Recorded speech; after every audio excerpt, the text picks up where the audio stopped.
Hi guys, welcome to my YouTube channel. Please kindly like, share, and subscribe. Do not touch that dial. Kindly watch to the end. So today we'll be talking about football.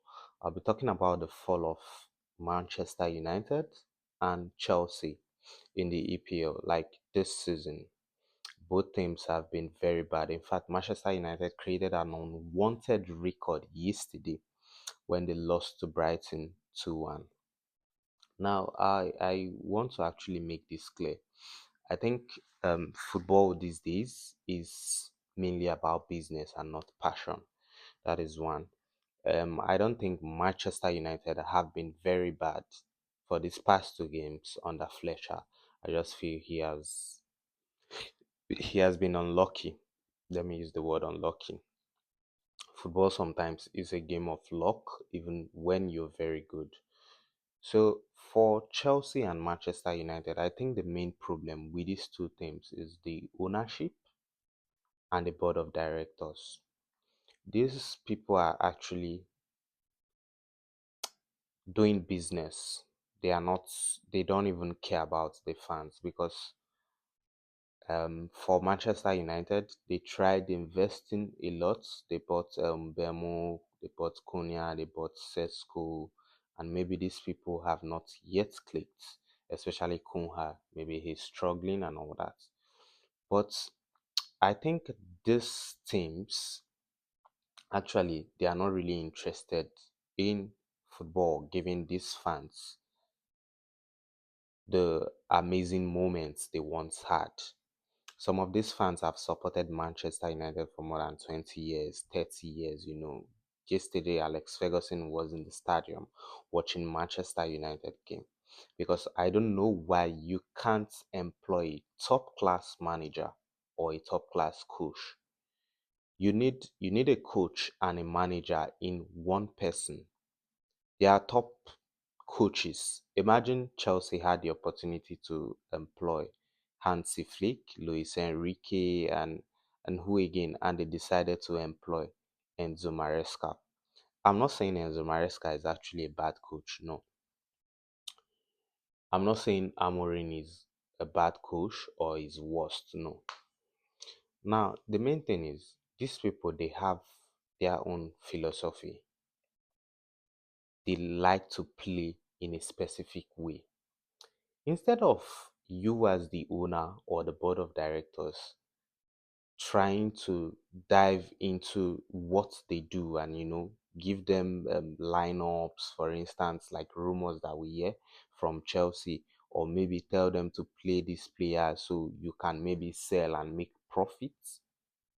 It is actually uncalled for because it is no longer the passion that people invest or want to see in football that they do currently. It is now about money. Because tell me why I would have a striker like Osimhen in the market and I'm going to buy Delap or I'm going to buy Joao Pedro. Now you always want to buy um, talents that you feel, oh, in the future they will become world class, they will grow, maybe you can make money. But let us be honest with ourselves. Do you think if you have a world class player who is consistent for 5 seasons, big teams like Real Madrid and Barcelona is not going to come for these players? Definitely, they are going to come for these players, especially Real Madrid.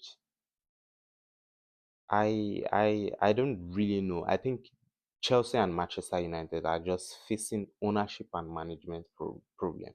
That is just the thing. I don't really believe the players are actually bad the way people make it to seem. These players are not very, very bad. Bruno Fernandes is not a bad player. Siemens, who is the goalkeeper, or Siemens, who is the goalkeeper of Manchester United, is not a bad goalkeeper. In fact, they have good players, but yet they keep losing.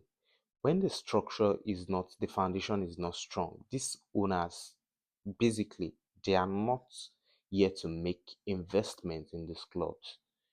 They just maybe want to put in little amount of money and make good profit from it. I know some people will attack me for this video, especially the Chelsea fans, that, oh, told has invested 2 billion plus in this squad. Are these players quality players? Why is he not going for experienced players? You're buying players of 19 years old, 16 years old, 20 years old, 21 years old, hoping they perform miracles. Yes, you ask me and say, oh, when did Mbappe become a world beater, a world class player? He was just 16 or so when he made his debut, or 18 years. Yes, but is everyone Mbappe? No. Lamine Yamal he was, I think, the second person in the Ballon d'Or list.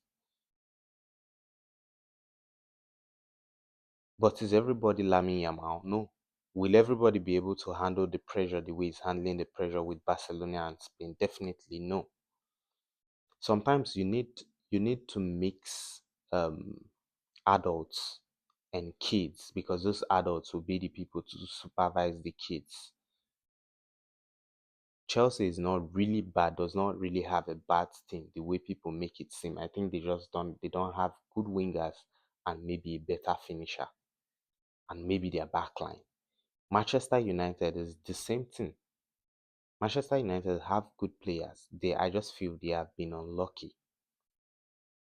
And Arsenal is running away with the title.